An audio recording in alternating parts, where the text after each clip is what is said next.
Bonjour à toutes, bonjour à tous et bienvenue dans un nouvel épisode de Homo Eticus. Je m'appelle Julien Burgos et avec ce podcast, j'ai envie de partager avec vous des sources d'inspiration et de réflexion pour mieux comprendre le monde dans lequel nous vivons, mieux comprendre les comportements de l'être humain et surtout réfléchir à notre éthique de vie pour que nous puissions passer de l'ère de l'Homo economicus à celle de l'Homo Eticus. Et oui, rien que ça.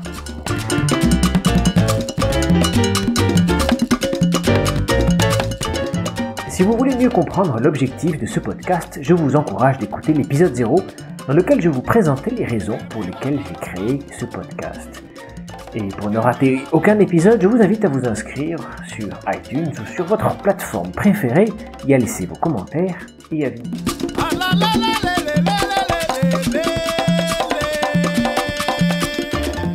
Alors, le développement personnel et la pensée positive, est-ce l'espoir d'une meilleure société future ou un outil de manipulation pour rendre les gens dociles? Il y a quelques semaines, la chaîne Ouvrez les guillemets de Mediapart et créée par le youtubeur Usul a fait une vidéo dans laquelle il parlait du développement personnel et de la pensée positive. Je vous recommande vraiment de regarder cette vidéo.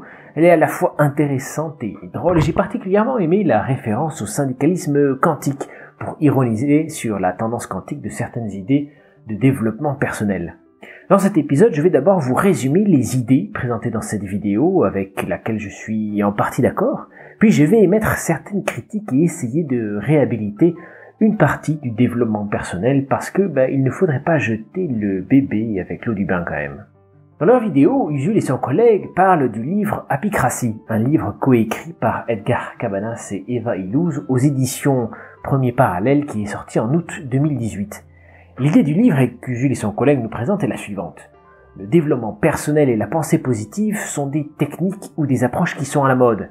D'ailleurs, parmi les best-sellers en tête des classements de vente de livres qu'on trouve de manière régulière, on trouve souvent un livre de développement personnel avec l'idée suivante, c'est-à-dire qu'il suffit de travailler sur soi pour être meilleur et pour être plus heureux.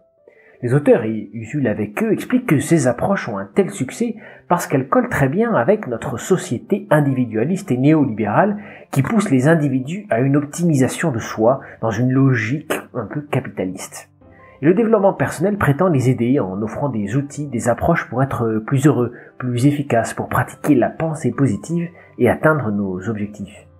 Or, cette logique implique que c'est l'individu qui est le seul responsable de son bonheur, et donc de son malheur, de ses réussites et de ses échecs, en omettant la responsabilité du système des micro-pouvoirs qui oppressent et écrasent. Si vous êtes au chômage, ce n'est donc pas à cause du contexte socio-économique, c'est parce que vous n'avez pas assez pratiqué de pensée positive ou parce que vous n'avez pas suivi de formation de gestion de soi. Au fond, le développement personnel et cette logique de la poursuite du bonheur est une solution fournie par le marché pour essayer de réduire la souffrance des gens qui sont en fait surtout affectés par des conditions de vie difficiles ou des conditions de travail exécrables, un salaire misérable et un système qui les oppresse. Le développement personnel donc évacue toute pensée de système, de remise en cause de ce système, de critique profonde des mécanismes à l'œuvre pour nous asservir et donc facilite la mainmise du néolibéralisme et de l'exploitation des individus. D'ailleurs, les grandes multinationales ne s'y sont pas trompées et ont investi dans des fondations pour promouvoir cette approche de la psychologie positive. L'exemple le plus frappant pour montrer à quel point cette tendance est à la mode, c'est que les grandes entreprises font appel de plus en plus à des happiness managers, des gestionnaires de bonheur. On se croirait dans le monde de bisounours, non? C'est génial. Et ces happiness managers doivent faire en sorte que les employés soient heureux pour pouvoir mieux accomplir leur travail. Il est évident que des gens heureux dans leur travail sont plus motivés pour le faire. Mais cette injonction au bonheur est absurde. Tout le monde n'est pas heureux de l'emploi qu'ils ont. D'ailleurs, je fais ici la différence entre travail et emploi. Nous faisons différents types de travaux, mais nous avons en général un seul emploi rémunéré. Quelqu'un peut être très heureux en écrivant des poèmes, mais cela ne le fait pas vivre, alors il doit, par exemple, conduire des bus pour avoir un revenu, comme Patterson, par exemple, dans le film éponyme. Il trouve son bonheur ailleurs que dans son emploi. Et les happiness managers et toute cette apécratie met la pression sur les travailleurs pour qu'ils soient heureux et qu'ils fassent des efforts de développement personnel pour être plus heureux, ou au moins qu'il fasse semblant de l'être sur le lieu de travail. On voit ici que le marché vend la solution du problème qu'il a créé plutôt que d'éliminer le problème. Si vous voulez, on peut comparer cela aux campagnes de greenwashing qui nous disent que les responsables de la pollution, c'est nous, parce que nous ne trions pas nos déchets.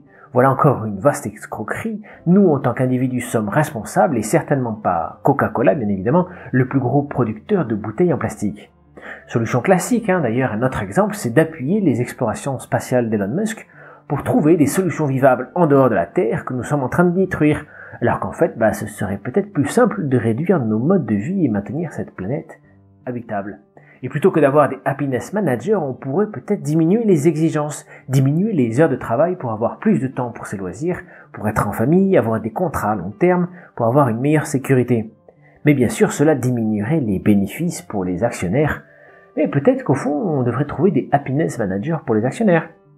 Alors la deuxième critique émise par Usul, c'est qu'il existe une industrie du bonheur pour répondre à cette demande, et c'est aussi en cela que cette logique du développement personnel colle très bien à notre société qui est elle-même individualiste et qui pousse à la consommation pour trouver des solutions, y compris à la consommation de kits de développement personnel et autres formations d'auto-amélioration.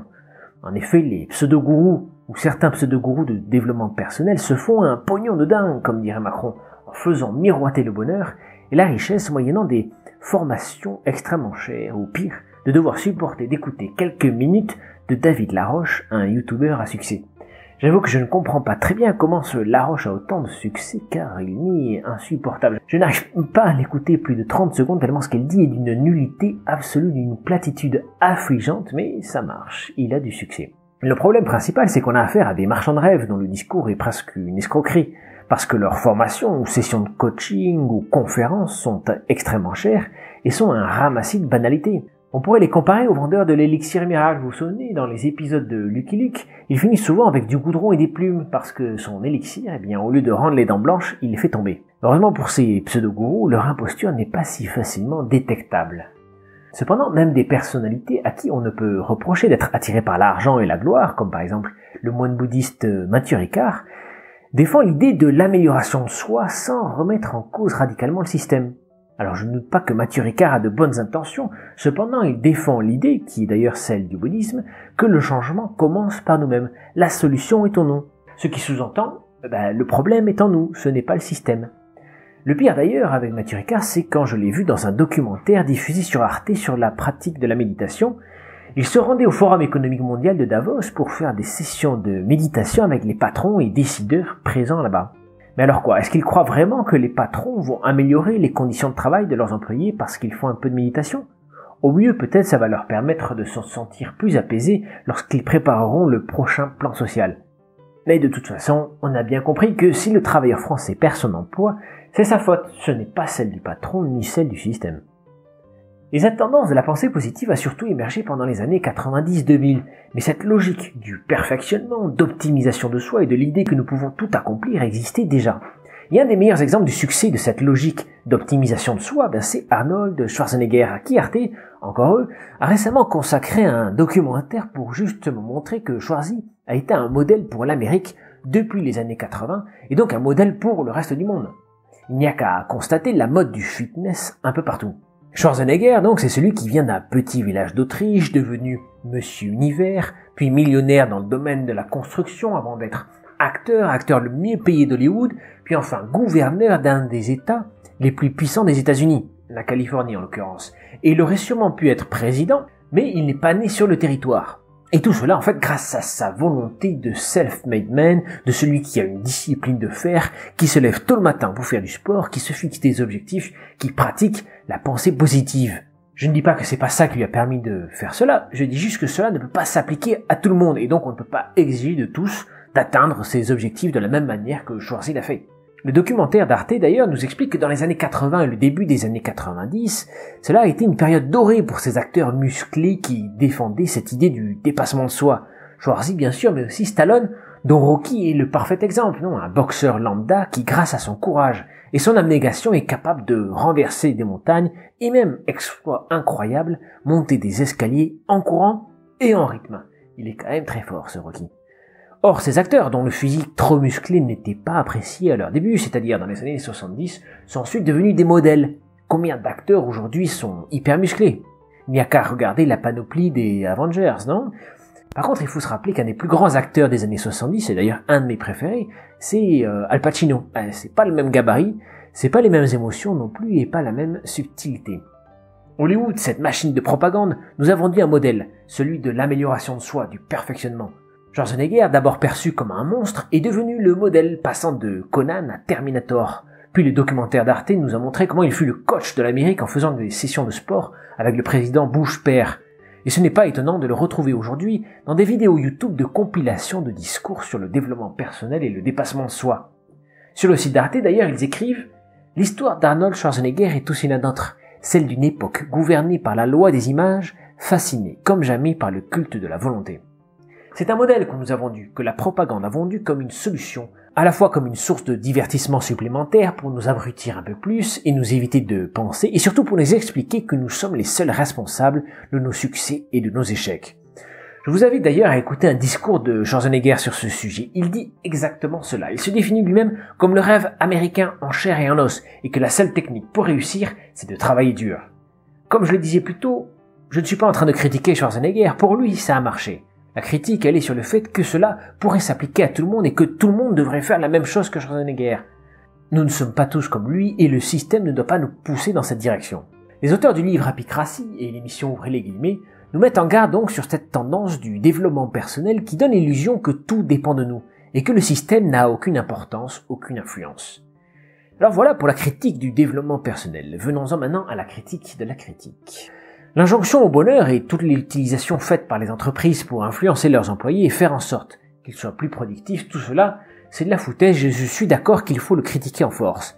Il faut aussi contredire ceux qui focalisent uniquement leur analyse sur des solutions individuelles en niant les problèmes structurels, c'est-à-dire des problèmes d'ordre sociaux et politiques. Cependant, on ne peut nier que le niveau individuel a aussi son importance, car ce n'est pas parce que les problèmes sont profondément systémiques, c'est-à-dire que les structures et les micro-pouvoirs nous asservissent, qu'en tant qu'individus, nous n'avons aucun pouvoir pour influencer nos existences. Nous avons tout de même une responsabilité sur nos vies.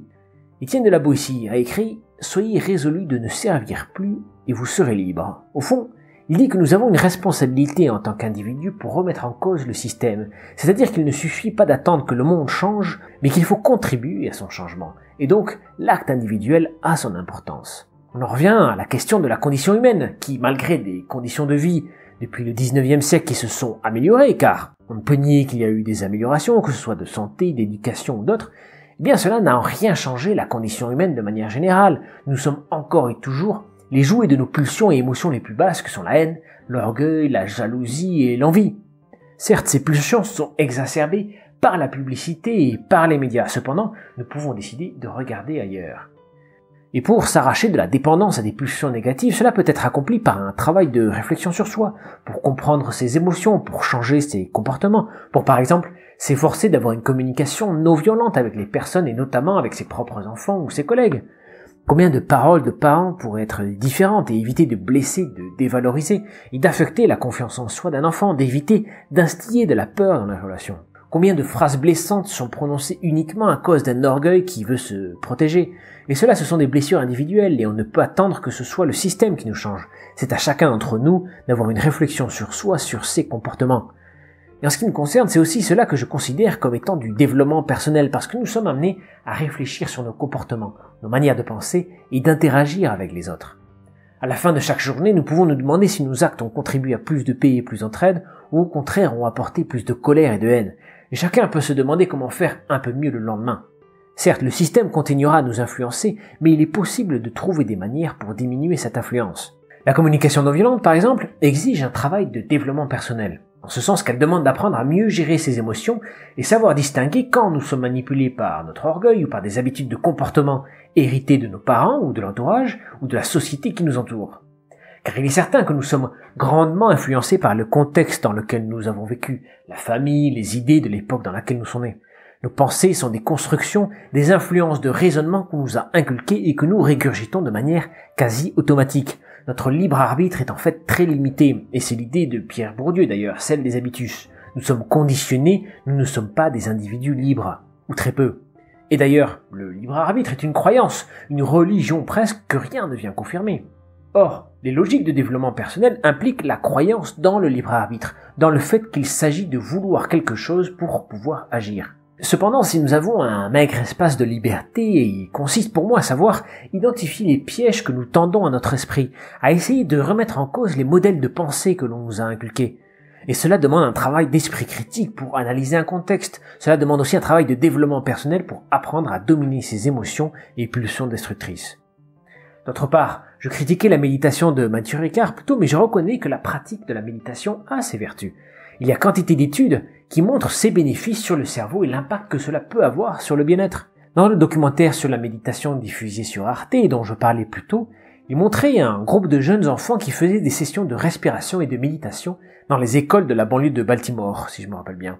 Avec pour résultat que les violences entre les élèves dans l'école avaient grandement diminué. Ces enfants vivent dans un contexte très violent et la méditation leur permet de diminuer le stress qu'ils vivent, leur permet d'avoir une scolarité un peu plus normale et peut-être que cela pourrait leur permettre d'avoir de meilleures conditions de vie que s'ils étaient restés confrontés en permanence à cette violence sans solution.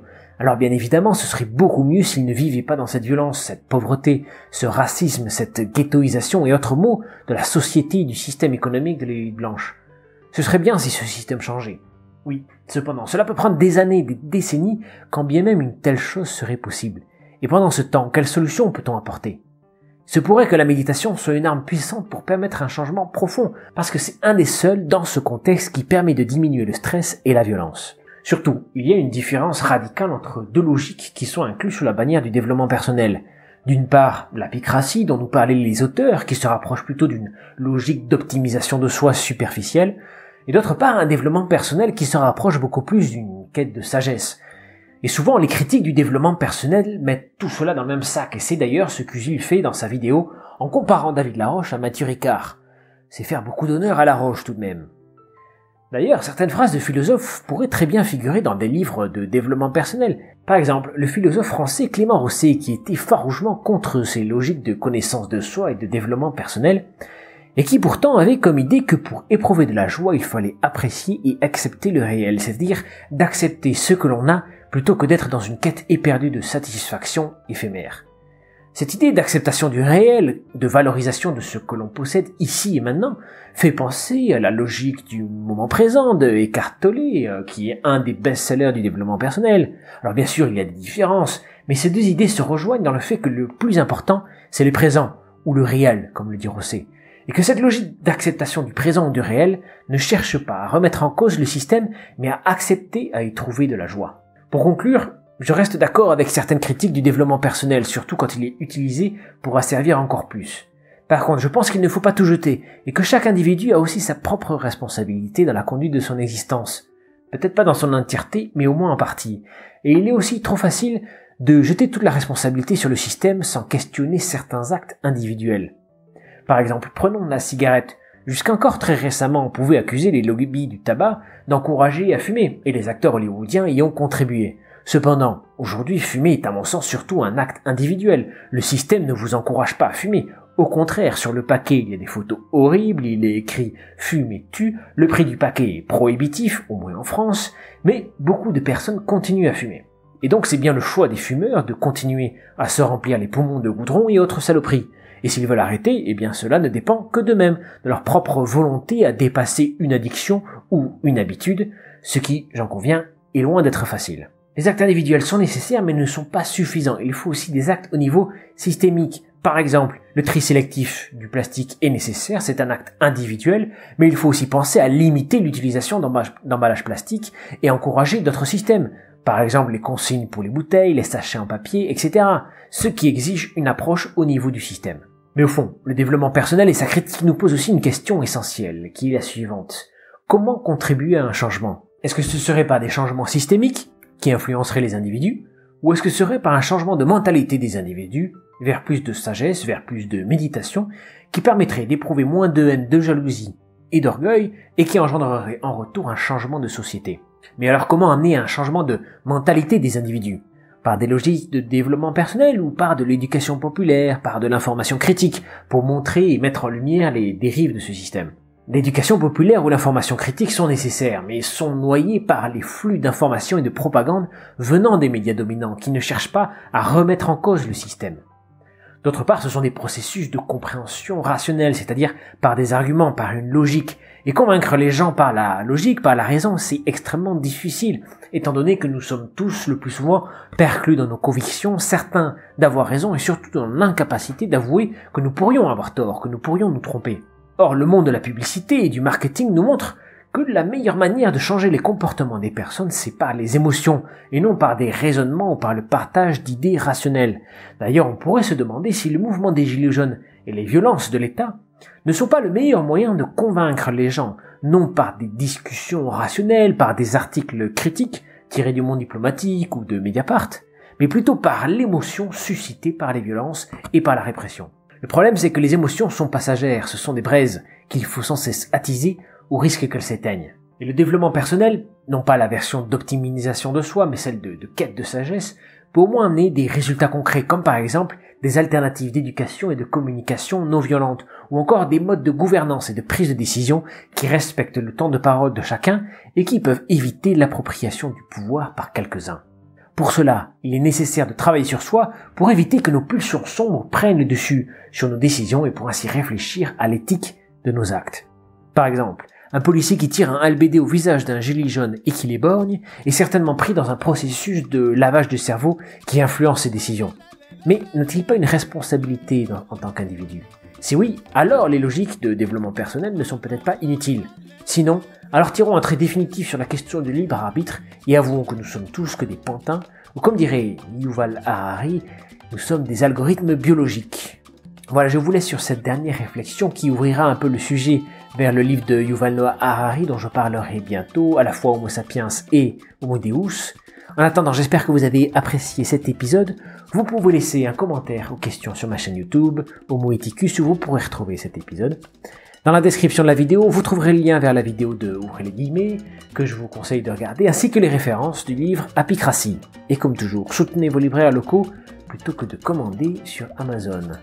Et si vous voulez me soutenir, et ce serait génial si vous le faites, je vous encourage vraiment à vous inscrire au podcast et laisser un avis sur Apple Podcast ou sur la plateforme que vous utilisez, de préférence en mettant le plus d'étoiles possible ou un petit like, ça permettra au podcast d'avoir plus de visibilité et de trouver de plus en plus d'auditeurs. Et surtout, n'hésitez pas à partager sur les réseaux sociaux. Je vous remercie énormément d'avoir suivi cet épisode. On se retrouve la prochaine fois pour un nouvel épisode de Homo Ethicus. Et comme disait l'autre, Banzai.